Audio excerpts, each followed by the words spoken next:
नमस्कार दोस्तों, welcome back to your own channel A capital. So guys, इस video में हम डिस्कशन करेंगे ऑप्शन सेलिंग के बारे में। ठीक है, एक टॉपिक ऐसे ही सर्च आउट हुआ कि what is option selling in stock market. अब देखो, यहाँ पे मैं एक चीज़ जो है आप लोगों को ऐड करके बताना चाहता हूँ कि मैंने निफ्टी 50 की, निफ्टी बैंक की, निफ्टी फिनसर्विस की, इन तीनों की सेपरेट वीडियोज़ में ऑप्शन सेलिंग का मार्जिन कैसे कम होता है ये सेपरेटली दिखा दिया है, राइट। सो सेंसेक्स और इसके निफ्टी मिड सेलेक्ट के बारे में अभी तक डिस्कशन हमने नहीं किया है, तो this is going to be the मतलब kind of the video on जिसमें हम निफ्टी मिड सेलेक्ट के बारे में डिस्कशन करेंगे कि निफ्टी मिड सेलेक्ट का मार्जिन्स कैसे कम करके आप ट्रेड कर सकते हो। बिकॉज बहुत से लोगों के अभी भी कमेंट्स आते हैं जहाँ पे वो पूछते हैं कि कौन सा लेग पहले एंटर मतलब हमें बाय करना है, कौन सा लेग पहले हमें सेल करना है, एग्जिट करते टाइम किन बातों का ध्यान रखना है। आई थिंक अभी भी शायद कुछ कन्फ्यूजन है जिस वजह से उनको वो चीज़ क्लियर नहीं हो रही है, तो इसीलिए मैं ये वीडियो दोबारा से बना रहा हूँ जहाँ पे आप देख लो कि निफ्टी मिड सेलेक्ट के लिए मार्जिन्स कम करने के लिए सबसे पहले आप कैसे ऑप्शन को लोअर डाउन करोगे, सॉरी मतलब ऑप्शंस को ट्रेड करने के लिए कैसे आप मार्जिन को कम करोगे। मार्जिन मतलब जो रिक्वायर्ड पैसा आपको देना है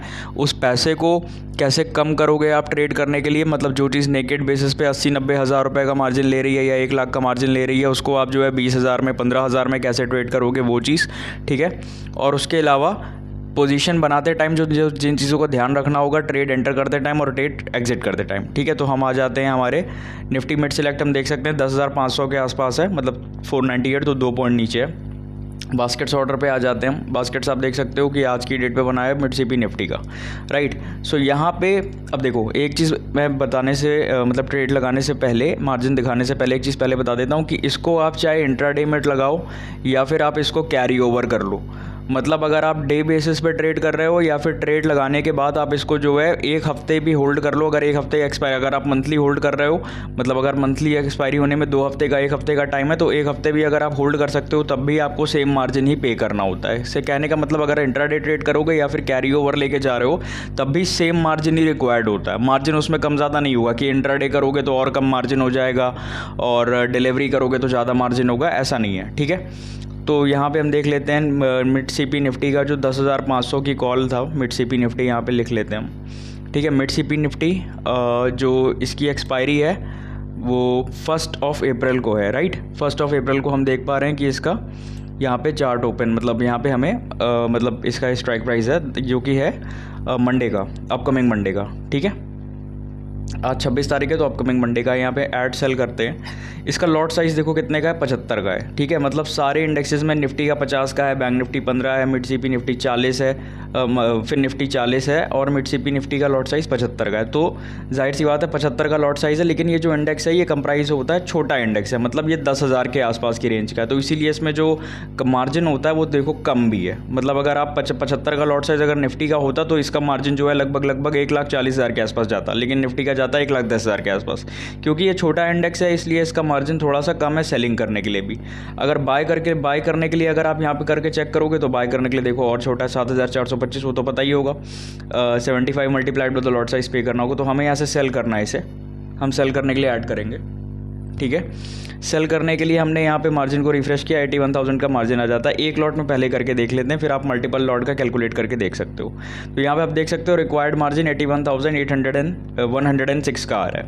अब हमें करना क्या है, हम इसके अगेंस्ट में सेम एक्सपायरी की ही, मतलब हमें जो स्ट्राइक प्राइस ऐड करनी है वो 1 अप्रैल की ही होनी चाहिए। हालांकि अगर मैं उसके नेक्स्ट एक्सपायरी 8 अप्रैल की ऐड करता हूँ या 15 अप्रैल की भी ऐड कर लूँगा अगर बाइंग पोजीशन, तो वहाँ पे भी वो चीज़ ऐड हो जाएगी और ट्रेड वहाँ पे भी एग्जीक्यूट हो जाएगी। उसमें भी मार्जिन के थोड़े बहुत डिफरेंसेस आएंगे, ज़्यादा नहीं आएंगे। लेकिन अगर हमें इस पोजीशन को इंट्राडे पे ही ले एंटर करके इंट्राडे पे ही एग्जिट करना है तो मैं ये ट्राई करूँगा कि मुझे मार्जिन कम करने के लिए जो स्ट्राइक प्राइस मैं चूज़ करूं उसका प्राइस सस्ता होना चाहिए। जैसे यहाँ पे अगर मैं 99 रुपये की पोजीशन को सेल कर रहा हूँ तो इसके अगेंस्ट में मैं ये चाहता हूँ कि मैं 10 रुपये वाली या फिर मैं 12 रुपये वाली कोई कॉल को बाय करूँगा इसके अगेंस्ट में मार्जिन कम करने के लिए। अब चेक करते हैं एक बार, 10,500 की हमारी कॉल हमने ऐड करी है, तो 10,800 की कॉल को ऐड एक बार चेक करके देखते हैं मिड सीपी निफ्टी की कितने की है, 300 पॉइंट दूर की है, ठीक है।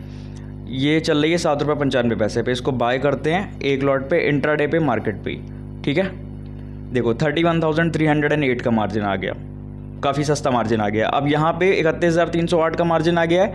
अब एक चीज़ यहाँ पे एडिट करके और मैं आप लोगों को शो करता हूँ। अगर मैं इस पोजीशन को हटा देता हूँ बाय वाली साइड को तो वो सेलिंग वाला मार्जिन वापस से आ जाएगा।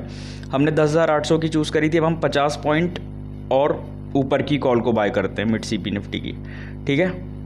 1 अप्रैल की सेम एक्सपायरी की 13 रुपये 45 पैसे की है, 31,000 उसमें था, अब देखो 28,000 का मार्जिन आ गया, ठीक है। तो ऐसे जितना नज़दीक की कॉल आप बाय करोगे आपका मार्जिन जो होगा वो और ज़्यादा कम होता चला जाएगा, राइट।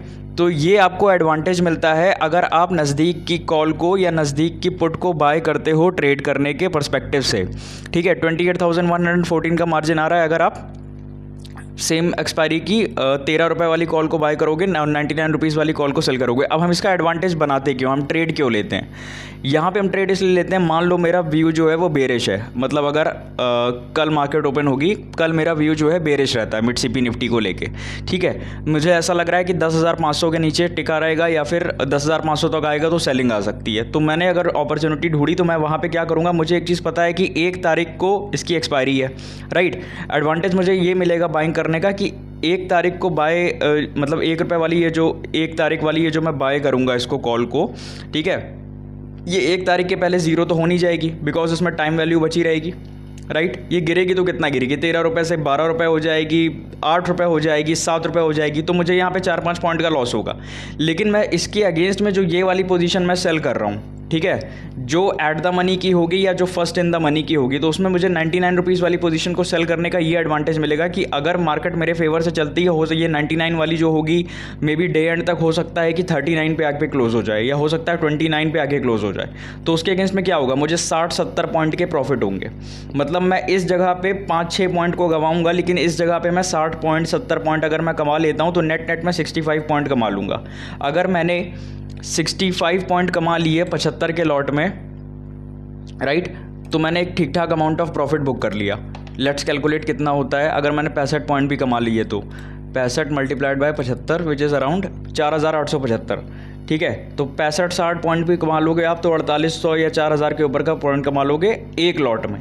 अगर आप इसी चीज़ को, और मार्जिन कितना लग रहा है, 28,000 का लग रहा है, 28,000 का कैपिटल लगा के अगर 4,800 का प्रॉफिट मिल रहा तो कोई बुरा प्रॉफिट नहीं है, बहुत अच्छा रिटर्न है, डिसेंट रिटर्न है, लगभग 30% से ज़्यादा का रिटर्न है, ठीक है। यही ऑप्शन सेलिंग की पावर है, ठीक है। लेकिन इसमें यही चीज़ होती है कि आप, हो सकता है ट्रेड आपके हिसाब से चले, हो सकता हो ना चले, नहीं चलता तो आपको अपना स्टॉप लॉसेस जो है वो स्ट्रिक्टली फॉलो करना होगा, ट्रेड को आपको कट करके निकल जाना होगा। 99 पे एंटर कर रहे हो तो 119 पे स्टॉप लॉस रखे तो 119 पे निकल जाओ, और 40 पॉइंट का टारगेट लेके चलो तो 59 का टारगेट लेके चलो। तो ये रूल्स होते हैं जो आपको फॉलो करने होते हैं और ऑप्शन बाइंग और सेलिंग के टाइम पे। अब देखो, जब आपको ट्रेड बनाओगे तो बाय आपको पहले करना है। ये वाली जो पोजीशन होगी मिड CP निफ्टी की, मतलब जब आप ऑर्डर प्लेस कर रहे होगे तो आप पहले सर्च करोगे इस स्ट्राइक को और इसको आपको बाय ऑर्डर प्लेस कर दोगे पहले, ठीक है। तो आपके अकाउंट से 1,008.75 कट जाएंगे। फिर जो आपके अकाउंट में अगर इतने मार्जिन, मतलब इस अमाउंट से ज़्यादा बैलेंस अगर अवेलेबल है, मतलब अगर 30-35 हज़ार रुपये पड़े हुए हैं, तो आप इस ऑर्डर एंटरप्राइज इस स्ट्राइक का सेल ऑर्डर अगर प्लेस करते हो, मतलब आपको जाना है टर्मिनल पे, सेल ऑर्डर प्लेस करना है 99 रुपये वाली स्ट्राइक प्राइस का लिमिट ऑर्डर लगा के, और ये ऑर्डर एग्जीक्यूट हो जाएगा, ठीक है। क्योंकि आपका जो एडजस्टेड बैलेंस है वो अवेलेबल है आपके डीमैट अकाउंट में, और उसके हिसाब से आप इस पोजीशन बना रहे हो। बेसिकली अगर इसको हेजिंग की भाषा में कहें तो इस पोजीशन को कॉल स्प्रेड कहा जाता है। दैट मीन्स कि ये बेयर कॉल स्प्रेड है, आप एक नेगेटिव पोजीशन बना रहे हो। उसी तरह से बुल पुट होती है। बुल पुट में क्या होगा, आप 10,500 की पुट को सेल करोगे और उसके अगेंस्ट में आप 10,200 की या 10,250 की पुट को बाय कर लोगे, ठीक है। तो वो बुल पुट स्प्रेड हो जाएगी। ये कॉल स्प्रेड है, नीचे की तरफ की ट्रेड है, ये बेयरिश ट्रेड है। बुलिश ट्रेड के लिए आई होप आप समझ गए होगे क्या करना है, राइट। तो इतना मार्जिन आपके अकाउंट में अवेलेबल है तो आप ट्रेड बना लोगे और ट्रेड को एग्जीक्यूट करके लगा लोगे। अब जब आपको ट्रेड एग्जिट करनी है तो एग्जिट करते टाइम ये ध्यान रखना है कि इस वाली पोजीशन को आप पहले एग्जिट करोगे, ठीक है। ये वाली पोजीशन आपको पहले एग्जिट करनी होगी, ठीक है, और उसके बाद आपको ये पोजीशन एग्जिट करनी है। मतलब पहले आप इस बाय पोजीशन को बाय करोगे, उसके बाद आप सेल वाली ट्रेड पे सेल ऑर्डर प्लेस करोगे। फिर जब आपको ट्रेड एग्जिट करनी है, जब आप प्रॉफिट में होगे, तो इस वाली पोजीशन को आप बाय करोगे। ऑब्वियसली क्योंकि आपने सेल किया तो आप बाय करके ही तो उसको एग्जिट करोगे ना, और लास्ट में इस वाली पोजीशन को आप सेल करोगे। तो ये वाली पोजीशन जो है ये आपको हमेशा याद रखना है कि ये सबसे लास्ट में आप सेल करोगे, स्टार्टिंग में बाय करोगे और आखिरी में आप सेल करोगे। अगर आपका हेज ब्रेक हो गया, मान लो आपने गलती से ये वाली एग्जिट कर दी और आपके अकाउंट में अगर पैसे नहीं पड़े हुए हैं, मतलब आपके अकाउंट में मान लो 50,000 या 40,000 या मान लो 35,000 रुपये हैं और हेज ब्रेक हो गया, और फिर 80,000 का ओरिजिनल मार्जिन जो होगा वो रिक्वायर्ड होगा। अगर वो नहीं है तो आपको पेनाल्टी लग जाएगी, ठीक है। हेज ब्रेक पेनल्टी इसको कहते हैं, पेनल्टी चार्ज हो जाएगी। हाँ, पहले इसका था कि ये जब नया नया ये रूल इम्प्लीमेंट हुआ था तो उस समय जो है पेनल्टी काफ़ी ज़्यादा लग रही थी, लेकिन शायद इस समय कोई एडजस्टमेंट्स भी हुए हैं, मे बी इस समय पेनल्टी शायद लगना बंद हो गई है। लेकिन मैं अपने हिसाब से मैं आपको सेफ साइड के लिए बता रहा हूँ कि आप हमेशा इस पोजीशन को ही पहले एग्जिट करना। बिना बात के रिस्क लेने का मतलब नहीं है कि पेनल्टी नहीं लगेगी। और हमने जो है आई थिंक कोई सर्कुलर आया था जिसमें पेनल्टी को लेकर कोई बात हुई थी, बट फिर भी ऑन अ सेफर साइड हम इस चीज़ को डिस्कस कर रहे हैं कि आप इस पोजीशन को ही हमेशा पहले एग्जिट करना, ठीक है।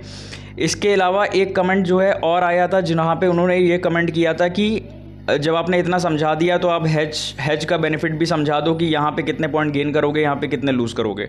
तो देखो दोस्त, जो आप कह रहे हो ना, ये कोई हेज पोजीशन नहीं है। ये जो यहाँ पे डिस्कशन हो रहा है, हम जो डिस्कशन कर रहे हैं, ये किसी हेज पोजीशन का डिस्कशन नहीं हो रहा है। हम इसे कैरी ओवर नहीं करने वाले हैं मंथली बेसिस पे। ये इंट्राडे ट्रेड है जो ऑप्शन सेलिंग के लिए करी जा रही है।